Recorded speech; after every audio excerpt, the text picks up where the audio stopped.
वेलेला खूप छान अशी कारली लागली होती. ती खराब व्हायच्या अगोदर करावं म्हटलं आणि त्याची रेसिपी तुमच्यासोबतही शेअर करावी म्हटलं. तुम्ही बघू शकता किती छान वेल आहे आणि हे मांजर बघा वेलेतच कायम असतं. तुम्ही बघू शकता खूप काय-काय भाज्या आहेत. सो तुम्हाला मी यापुढे दाखवतच राहील काय-काय मी लावलेलं आहे आणि ते तुमच्यासोबत बनवून शेअरही करणार आहे. सो सगळ्यात अगोदर मी कारली तोडून घेतली, स्वच्छ धुवून घेतली, अशा प्रकारे कट केली. अजून एकदा धुवून घेतली कट केल्यानंतर. त्यानंतर पातेल्यामध्ये थोडंसं तेल टाकलं, त्यामध्ये जिरी टाकली.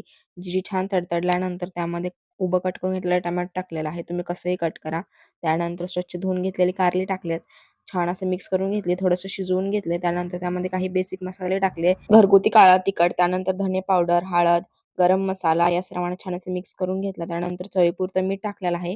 अगोदरच टाकलंय मी टोमॅटो लवकर शिजावा म्हणून. तुम्ही बघू शकता जराही पाणी न वापरता आपण इथं कारलं तयार केलंय.